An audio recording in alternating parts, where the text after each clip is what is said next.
I would like to talk to you right now about perhaps the most overused and misunderstood word in the English language, freedom. Freedom has two parts, freedom from oppression, freedom from search and seizure, and freedom to choose. But freedom to choose has some caveats, has some provisos. The one we ascribe is called personal responsibility, and that's an ideology. And there are some basic principles that we ascribe to personal responsibility. That is, you have to have knowledge. The 5-year-old who accidentally shoots his brother is not guilty because he didn't have the knowledge. Access. We have 57,000 people being thrown off voting rolls right now in America because of redistricting.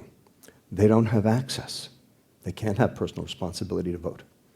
And finally, affordability. You have to be able to afford your choice, and society has to be able to afford your choice. An example, in California, we've just released 100,000 inmates who are drug addicts. We said, drug addicts have to be locked up, but you know what? We can't afford it. So, these are all caveats to personal responsibility. And then the last one, really important, is that your actions can't hurt anyone else. Because if they do, then that's breaking the law. Well, the fact is, we've got a healthcare crisis, and it's a big one. In fact, Medicare will be broke by the year 2026. We do not have the money to keep doing what we've been doing. And this healthcare crisis is not due to physician reimbursements. It is not due to hospital charges. It is not due to infrastructure or administration. This healthcare crisis is due to chronic metabolic disease. That's where the money's going. $245 billion last year in America for diabetes. $200 billion for dementia, another chronic disease. And Obamacare promises us that we're going to be able to put 32 million sick people on the rolls, and we're going to be able to do it by providing preventative services. Well, guess what? There are no preventative services for these chronic metabolic diseases. They don't exist. The only thing that works is prevention, and we don't have a prevention. So, what does this mean? This means that we're screwed. The fact is that we cannot afford this. Where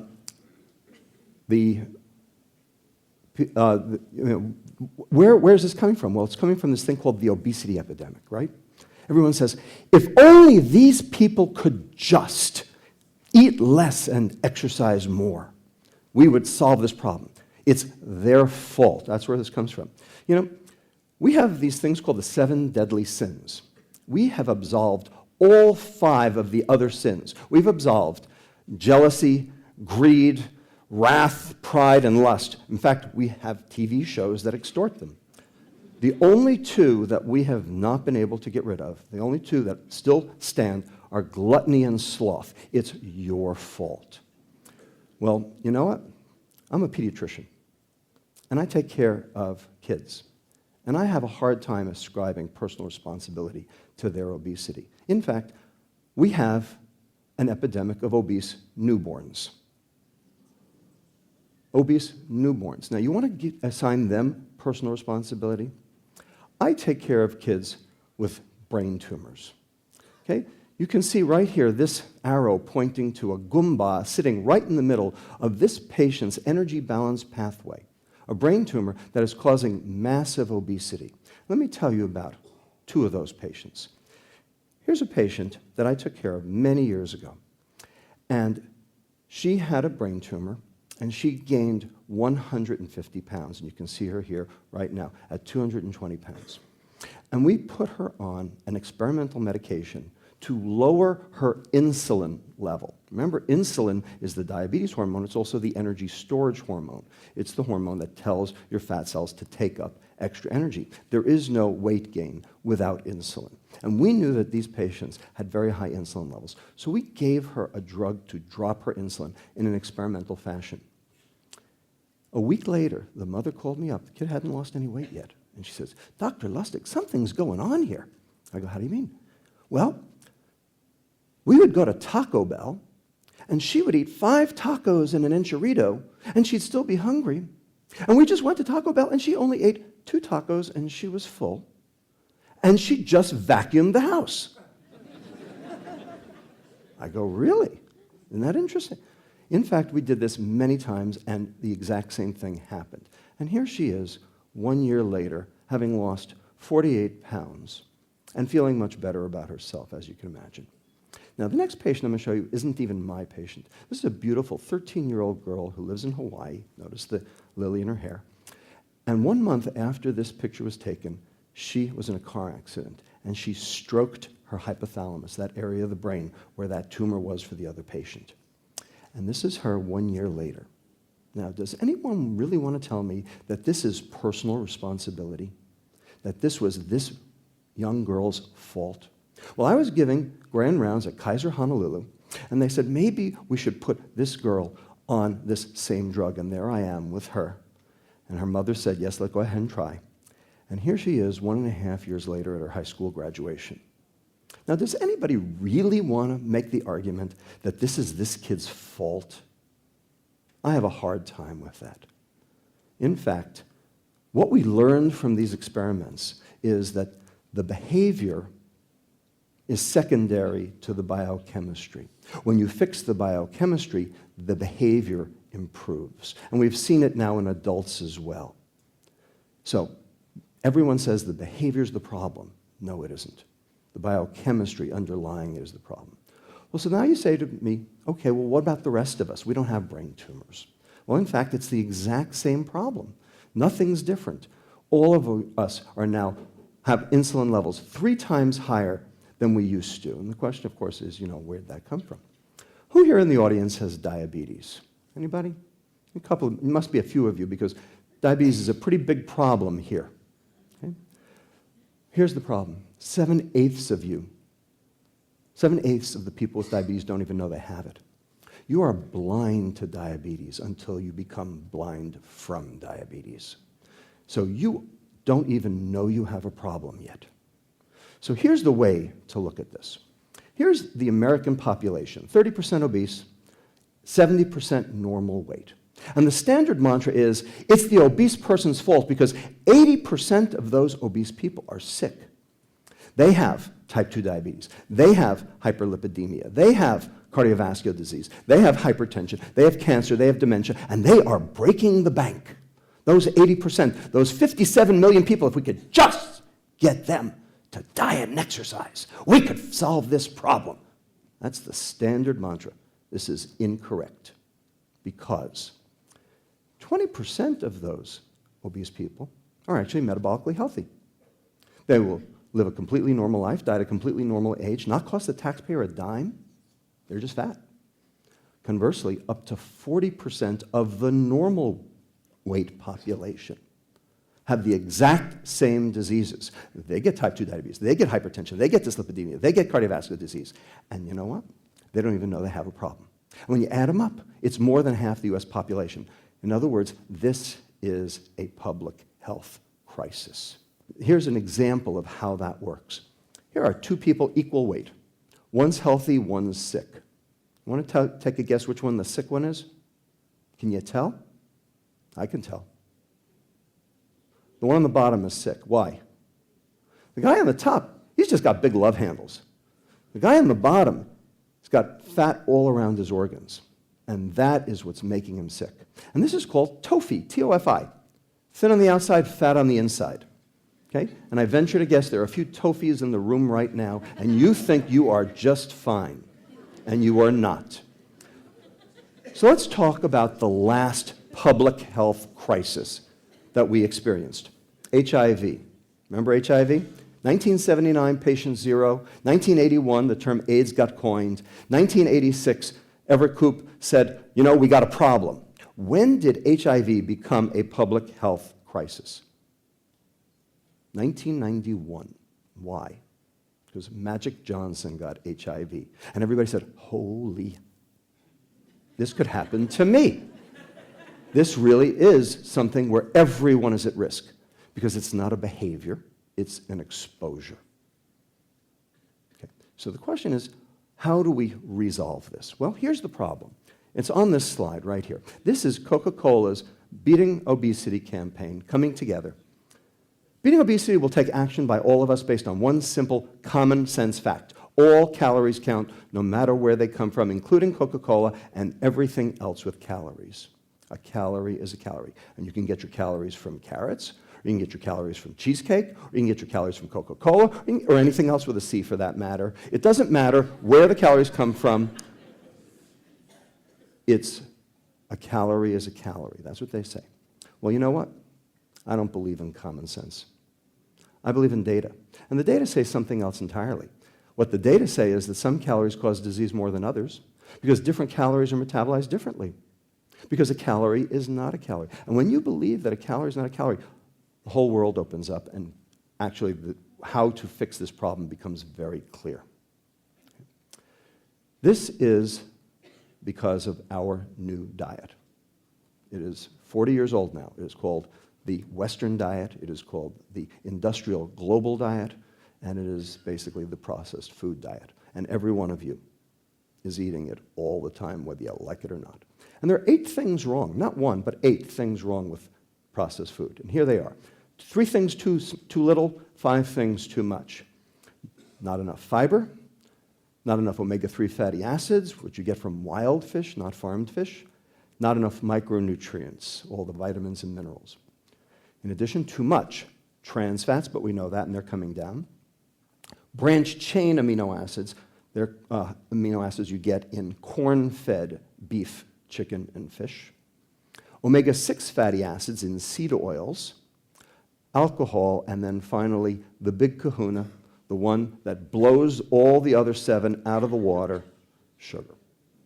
Sugar, okay? And we're going to talk about that for the rest of the time. Does sugar cause diabetes? Well, everyone says, well, yeah, but it's because of the calories. Sugar are empty calories. That's the mantra. It is not. This is absolutely not true. Sugar are toxic calories. In fact, studies from Europe show that if you consume 1 soda per day, your risk for diabetes goes up 29%, irrespective of the calories, irrespective of your weight, irrespective of anything else you eat. We've shown that for every 150 calories the world consumes, diabetes prevalence goes up a total of 0.1%, which is nothing. But if those 150 calories happen to be a can of soda, diabetes goes up 11-fold, 1.1%. And we're not consuming 1 can of soda, we're consuming 2.5. So 29% of all the diabetes in the world is due to sugar and sugar alone. This study actually satisfies both the scientific and legal criteria for proximate cause. You have to be able to show that something causes something else before you can do something about it. Well, we've proven it. We've shown it. So shown here as well, same thing. Now, the question is, why does this happen? Number 1, sugar causes liver fat accumulation. All that fat around the organs that I just showed you, that's from sugar. That's what that did. And that's not love handle fat, that's inside you. Number 2, sugar's addictive. Weakly so, but it's everywhere. It's like alcohol. And about 20% of people are addicted to alcohol, probably about the same for sugar. So you can't stop. So this slide over here shows the prevalence of diabetes worldwide as we speak right now. Who's worst? Saudi Arabia, Kuwait, UAE, Qatar, and Malaysia. The worst. Why them? No alcohol. But they got soft drinks like they're going out of style. Because it's hot, and the water supply is a question mark, and no alcohol. This is their reward. But you know what? I'd rather have alcohol. Because you can only drink yourself under the table once a day.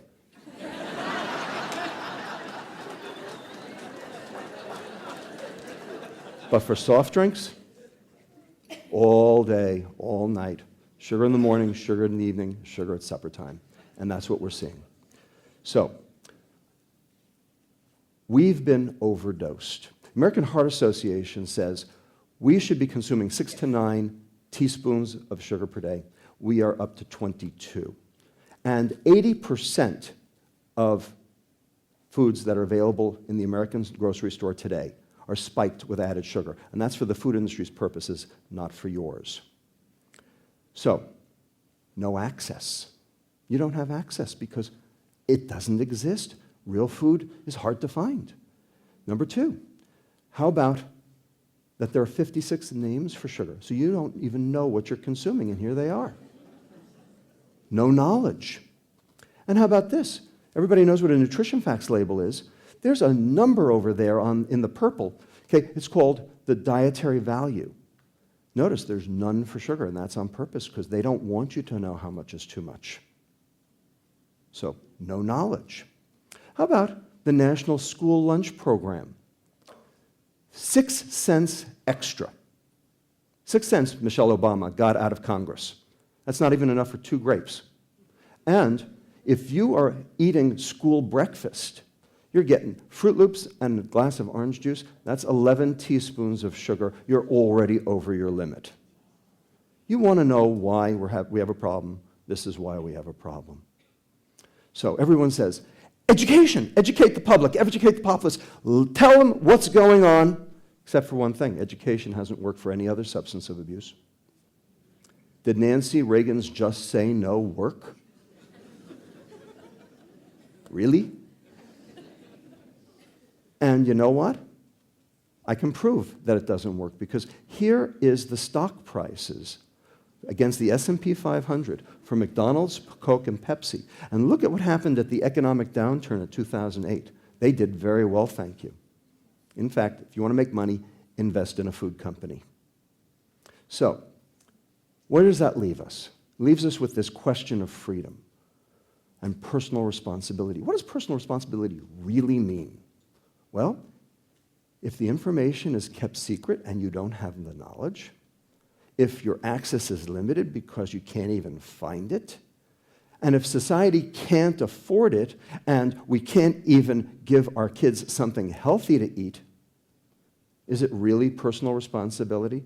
And lastly, if your decision to drink a soda lands you in the emergency room and costs me dollars, and if your decision to be fat and sick costs your employer $2,750 per employee, whether you're obese or not, you know what that is? That's not called freedom, that's called anarchy. That's what we've got. So the libertarians say, wait a second, don't tell me what to eat. Well, you know what? You've already been told what to eat. Where were you for the last 40 years as your food supply was being changed under your nose? Were you protesting then? The libertarians say, get government out of my kitchen. I don't want government in my kitchen either, unless there's somebody more dangerous already there. Okay? So the real question is, who the hell do you want in your kitchen? The government, who will take your freedom and your wallet, or the food industry, who's already taken your freedom, your wallet, and your health? That's your only choice. Now, having said all this, the food industry is composed of a lot of people. And you know what? They really want to do the right thing. They do. Individually, they would actually like to do the right thing. And I have met with these people. And they are actually very nice people. But they work for a food company. And contrary to what the Supreme Court says, corporations are not people. Because corporations have a fiduciary responsibility to their stockholders, and people don't. Corporations have 3-month profit cycles and Wall Street earning reports, and they have to make those reports. So I've met with the food industry, and I will tell you about one story which will remain nameless, and they told me very straight out, 10 scientists, 10 corporate executives, and they said, we can change. We've changed before. We had to change back in the 80s when we went low fat with 2 provisos. We won't go it alone, and we can't lose money. Those are 2 non-starters today. So what does that mean? That means that they have to be told what to do, and they have to do it all at the same time so that there's no competitive disadvantage. What does that mean? That means government. But governments is complicit and complacent. They're getting paid off. Over half of Congress takes money from the food industry, and 6% of our exports are food. What do you think would happen if all of a sudden we told the entire world, you know, all that sugar we put in the food really isn't so good for you? You know, what happened when that one downer cow went from Canada to Washington State? That was the end of meat sales to Britain and South Korea for 2 years.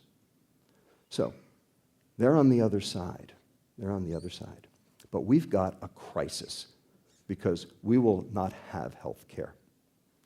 So, here is a report that just came out from an investment bank, an international investment bank, Credit Suisse, called Sugar Consumption at a Crossroads. And this is a direct quote from this tome. We believe higher taxation on sugary food and drinks would be the best option to reduce intake and fund the healthcare costs associated with diabetes and obesity. An investment bank is calling for taxation. That's how big and bad this problem has gotten. So, I believe food should confer wellness, not illness. And it used to. But you know what? This is a public health crisis. And you cannot solve public health crises one person at a time. Here is a list of diseases that were all personal responsibility issues, except for the sheer gravity of each of them became a public health crisis. Why don't we add sugar to the list? Personal responsibility is an ideology. It's the elephant in the kitchen, and we can't afford it. What we need is a policy based in biology, and it's got a name. It's called real food. And the only way we can solve this is by kicking that elephant out of the kitchen. Thank you.